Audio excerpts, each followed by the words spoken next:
Il y avait beaucoup de choses qui se faisaient en ville pour se déplacer, pour les déplacements, mais en campagne, en milieu rural, on n'en parlait pas, c'était la voiture, c'était évident. On organise aujourd'hui une journée sur les mobilités alternatives, on va appeler ça comme ça, notamment avec l'essai de ce qu'on appelle des vélis, c'est des véhicules légers intermédiaires, qui sont un peu le maillon manquant entre le vélo et la voiture. Donc c'est des véhicules électriques, souvent avec assistance électrique très légers. Ils se lèvent sans souci à deux.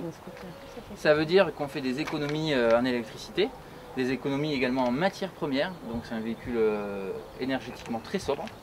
Avec des pédales pour avoir une activité motrice. Et c'est des véhicules très très légers, donc qui consomment très peu. Et pour autant qui vont souvent jusqu'à 45 km/h. Souvent 4 roues pour de la stabilité, une couverture pour être protégé de la pluie, du vent, etc. Et on a aussi tout un tas de stands de partenaires sur le train, le bus, le covoiturage, les différents moyens de se déplacer sans trop polluer. C'est vraiment notre objectif. Puisque quand on est dans des territoires périurbains ou ruraux, il y a moins de transports en commun. C'est moins évident pour se déplacer et on sait aussi que pour tout un tas de choses, que ce soit pour les soins, pour la garde d'enfants, pour le travail, c'est essentiel de pouvoir se déplacer facilement, à moindre coût. Donc voilà, les vélis, c'est une solution qui est en train de se développer et notre envie, c'était de rendre visibles ces nouvelles façons de se déplacer.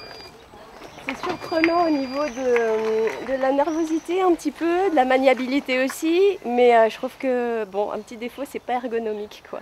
Nous avons fait un appel à candidature pour que des personnes puissent tester ces différents véhicules intermédiaires. Donc nous avons fait une présélection puis une sélection. Là actuellement, il y a donc 8 personnes maintenant qui sont en train d'apprendre comment ils vont se servir de ces véhicules intermédiaires. Et ils vont repartir ce soir avec ces véhicules et ils vont les tester pendant une semaine. Alors je voulais l'utiliser plus parce que je suis infirmière libérale, donc du coup je voulais l'utiliser pour faire ma tournée. C'est hallucinant la force que ça a pour pouvoir monter les côtes. Au départ, l'idée c'était une semaine sans voiture. Donc Claire vient de nous le dire. Permettre à des gens de se mouvoir à travers un véhicule autre que la voiture en utilisant ces vélis. Donc, et c'est ça notre orgueil, c'est d'essayer de faire comprendre aux gens qu'on pourrait se déplacer sans véhicule à moteur et tous les inconvénients que ça a. Donc l'idée maîtresse c'était une semaine sans voiture, mais pas pour autant rester immobile. En étant infirmière libérale, pas le choix d'avoir un véhicule qui puisse rouler sur les kilomètres et sur nos pistes. Du coup, c'est comme ça qu'on en est venu à vouloir découvrir ce véhicule, qui est carrément l'alternative qui est possible dans nos villages. Dans l'ensemble, ça tient complètement la route d'avoir ce type de véhicule qui permet et de transporter les enfants et d'aller faire des courses et de pouvoir faire les tournées sur nos pistes, et on se retrouve avec quelque chose qui ne fatigue pas plus que ça.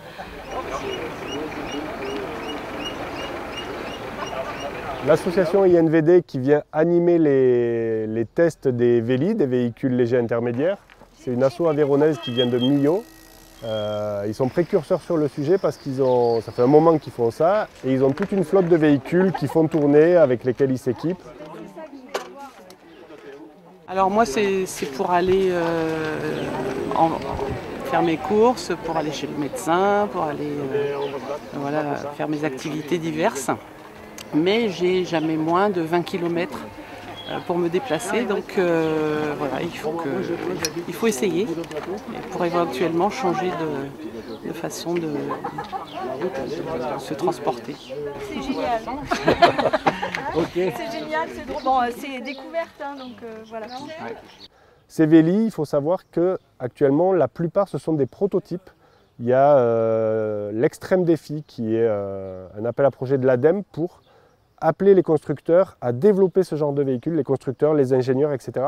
Donc c'est des modèles qui coûtent très cher actuellement parce qu'ils ne sont pas à l'étape d'industrialisation. Et là, l'ADEME accompagne financièrement tout ça pour qu'on arrive à produire de façon industrielle ces véhicules et qu'ils soient rendus accessibles à tout public. Mais en attendant, il faut rendre ça visible, il faut montrer que ça existe déjà, il faut que les pouvoirs publics le soutiennent. Et donc c'est pour ça, nous on a vraiment tenu à ce que les gens puissent les voir, puissent les essayer, se rendre compte qu'ils en parlent autour d'eux et qu'on en fasse une réalité ancrée dans le présent. Ce n'est pas un projet du futur, c'est vraiment une solution d'aujourd'hui qu'il faut développer et accompagner. Avec grand plaisir, tout ce qui tourne.